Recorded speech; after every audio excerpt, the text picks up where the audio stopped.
பாத்தீங்களாமா நான் என்ன சொன்னேன்? மனசு விட்டு நம்ம பேசணும்னா இதே சமுதாயம் நம்ம சொல்றோமே இதனால இதா இருந்தா இதே சமுதாயத்துல எவ்வளவு பேர் இருக்காங்க, எவ்வளவு ஜனங்க இருக்காங்க, கோடி கணக்கு ஜனங்க இருக்காங்க நம்மளுக்கு உதவி செய்யறதுக்காக, நல்லவங்க இருக்காங்க. கண்ணதாசன் சார் போன் பண்ணி சொன்னாரு, வீடு ஊர்ல கூலிங் எடுக்கிறாங்க விட மாட்டாங்கன்னு சொல்றாரு மேடம். ஊர்லயா? அதான் அவர் கண்ணதாசன் சார் நான் பாத்துக்கிறேன்னு சொல்லிட்டாரு. ப்ரொசீஜர் கொஞ்சம் லாங்கா இருக்கும், கொஞ்சம் டைம் எடுக்கும், ஆனா எல்லா பொருளும் நம்மளால வாங்க முடியும்னு சொன்னாரு.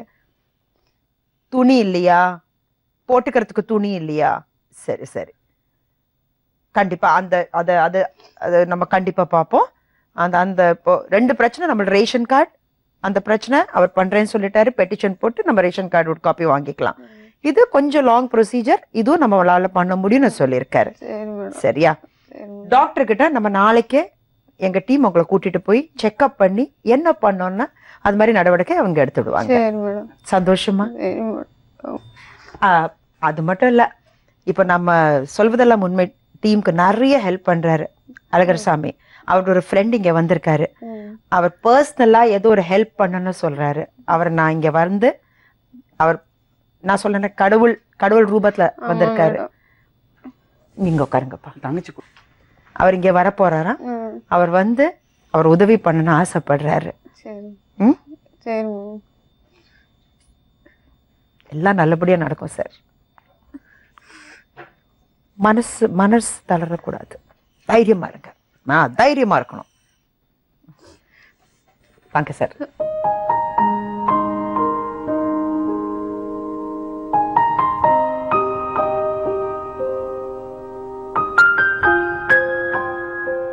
Yes sir. என் பேர் சீனிவாசன். நான் அழகர் சாமியோட சைல்ட்ஹுட் ஃப்ரெண்ட். நான் ஐடி கம்பெனியில் ஒர்க் பண்ணுறேன். தற்செயலாக அவரை பார்க்கறதுக்கு அங்கே வந்தேன். அவரை வந்து 25 வருஷம் கழிச்சு நான் இப்போ பார்க்குறேன். நான் இதே மாதிரி எங்கள் அம்மாவுக்கும் கேன்சர், த்ரோட் கேன்சரில் பட் கேன்சர். ஸோ எனக்கு தெரியும், 2 தடவை கீமோதெரபி பண்ணிட்டாங்க. இப்போது அதுக்கப்புறம் வந்து நிறைய கஷ்டப்பட்டாங்க. நான் பார்க்கும்போது சரி நம்மளால் என்ன பண்ண முடியுமோ அதை நம்ம பண்ணுவோம். அதனால தான் நான் வந்து சொன்னேன், அழகர்கிட்ட சொன்னேன், நான் பண்ணுறேன்ப்பா அப்படின்ட்டு. நானும் ஃப்ரெண்ட்ஸ்கிட்ட சொல்கிறேன், நான் சொல்லி என்னால் என்ன பண்ண முடியுமோ அதை நம்ம பண்ணுவோம். அவன் கண்டிப்பாக அவர் மீண்டு வருவார். அவர் அதான் நான் சொல்லிட்டு இருந்தேன். நான் உங்களை பார்த்த பிறகு நம்பிக்கை வர ஆரம்பிச்சிருச்சு. நம்ம ஃபாஸ்ட் லைஃப் சொல்றோம், ஃபாஸ்ட் யாருக்காக நம்ம வாழறதில்லைன்னு சொல்றோம். பட் ஐ திங்க் நீங்க ஒரு எக்ஸாம்பிள் செட் பண்ணிருக்கீங்க சார். எங்க எல்லாரோட கண்ணையும் நீங்க திறந்திருக்கீங்க. அது மட்டும் இது வந்து நான் செகண்ட் டைம் வந்து இது மாதிரி ஒரு விஷயம் பண்றேன் என் லைஃப்லயே.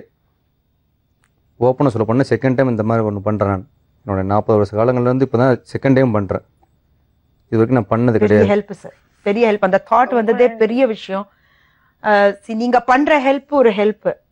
எங்க மாதிரி ஜனங்களுக்கு நீங்க யுவர் ஐ ஓப்பனர்னு சொல்லலாம். இன்னும் சில விஷயங்கள் நான் சொல்லியிருக்கேன். நானும் அழகர் சாமி நாங்கள் பேசுகிறோம். நான் சொல்லியிருக்கேன், அவர் கண்டிப்பாக அவர் மீண்டு வருவார். நான் தான் சொன்னேன் அவர்கிட்ட, நீங்க எல்லா சர்ஜரி முடிஞ்சு நீங்க இங்க வந்து எங்க கிட்ட பேசுவீங்க, அந்த நம்பிக்கை எங்களுக்கு இருக்கு. கடவுளை நம்பி அவரு நீங்க எல்லாரும் கண்டிப்பா எங்களுக்கு அந்த நம்பிக்கை இருக்கு.